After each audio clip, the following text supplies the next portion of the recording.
मुद्दा इसलिए उछाला जा रहा है, जैसा विपक्ष का कहना है, क्योंकि आप अडानी वाले इशू पर कुछ बोलना नहीं चाहते। जेपीसी की डिमांड है, जेपीसी पर चर्चा नहीं चाहते, इसीलिए राहुल गांधी का मुद्दा उछाला जा रहा है। कमेटी बना दी। जब कोई मैटर सुप्रीम कोर्ट जिस चीज को एग्जामिन करने लग गया है, उसके लिए जेपीसी की डिमांड करना अब कोई प्रासंगिक रह गया या कोई उपयोगी रह गया है? मुझे लगता है कि नॉन इशू को इशू बना करके, और ये कोई नया विषय नहीं है, नॉन इशू को इशू बनाना, उसके ऊपर जो है अपनी तरफ से गतिरोध पैदा करना, चाहे संसद में चाहे सरकार के काम में, कीचड़ उछालना और फिर उससे दूर हट जाना, दूर भाग जाना, ये अब जो है आदत सी बन गई है। लेकिन मुद्दा ये भी तो है कि आप संडे के दिन पुलिस भेज देते हैं राहुल गांधी के घर में। ईडी, सीबीआई, तमाम एजेंसीज, विपक्ष का कहना है कि सिर्फ ऑपोजिशन लीडर्स के घरों में जाती है, उनके पार्टीज के लोगों के पास जाती है, कभी भी किसी भी सत्ता पक्ष आदमी से कोई सवाल नहीं पूछा जाता। देखिए, पुलिस संडे को जाती है, लेकिन उससे पहले पुलिस कितनी बार नोटिस देती है? आप पुलिस की, कानून व्यवस्था की, देश के संविधान ने जो कानून की व्यवस्था बनाई है उसका अनादर करके अपने आप को कानून से बड़ा क्यों मानते हैं? अगर कोई भी ईडी ने किसी को भी समन किया होगा, मैं किसी व्यक्ति विशेष की बात नहीं करता, किसी पार्टी के विशेष की बात नहीं करता, किसी के खिलाफ कार्रवाई की होगी, सीबीआई ने कार्रवाई की होगी, भारत के न्यायालय ने कहाँ एकदम उससे उलट निर्णय किया?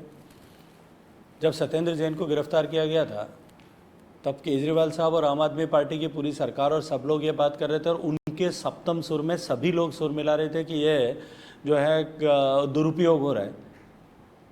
15 दिन बाद में जब न्यायालय से जिस तरह के जो है फैसले आने लगे, उसके बाद तो उसको आप ठीक मानेंगे कि नहीं?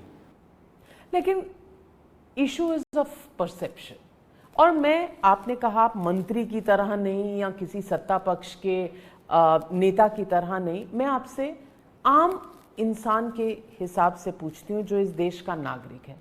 परसेप्शन ये है कि कहीं ना कहीं डराने धमकाने का काम हो रहा है सत्ता पक्ष द्वारा।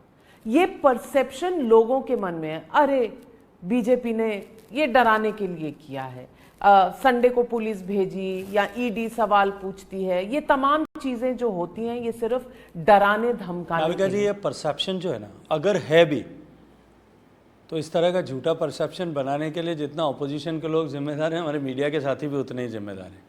मुझे नहीं लगता कि मीडिया जिम्मेदार है, ऑपोजिशन जिम्मेदार है, लेकिन सत्ता पक्ष किसी चीज के लिए कोई जिम्मेदारी नहीं अगर लेगा। इसमें जरा भी पार्लियामेंट नहीं चलेगा तो भी आपकी जिम्मेदारी नहीं है, परसेप्शन खराब होगी तो भी आपकी जिम्मेदारी नहीं है। जरा भी हकीकत होती तो हमारी जिम्मेदारी होती, और मैं सहजता के साथ में उसको स्वीकार भी करता। आपको लगता है कि आप जमीन से थोड़े कट गए हैं, आपको लोगों की जो फीलिंग्स है वो समझ नहीं आ रही? मुझे लगता है कि जितना मैं धरातल पर रहता हूँ उतना शायद कोई नहीं रहता होगा।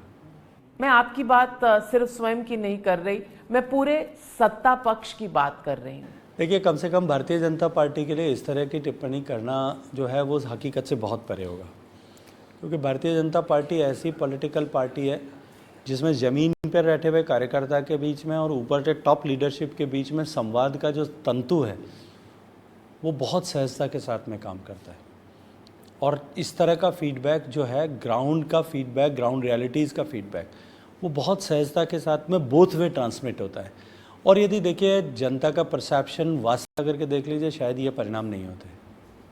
तो यानी इसी तरह का रिजल्ट सब तय करते हैं, इसी तरह कौन सही है, कौन गलत है। लोकतंत्र में तो मुझे लगता है सबसे बड़ा पैमाना तो वही है। इसी तरह का परसेप्शन की बातें हैं आप ही के साथियों ने बैठ करके 2018 और 19 के चुनाव से पहले रफाल को लेकर के और दूसरे विषयों को लेकर के बहुत सारी की थी। पर देश की जनता क्या सोचती है? वो देश की जनता मोदी जी के प्रति उनका कितना विश्वास है, कितना स्नेह है, कितना मोदी जी के प्रति के लिए उनके मन में आशीर्वाद है, और उनका ये भाव कि देश मोदी जी के हाथों में ही सुरक्षित है, इस पर एक बार फिर उन्होंने मोहर लगाई थी और नया इतिहास बनाते हुए लगाई थी।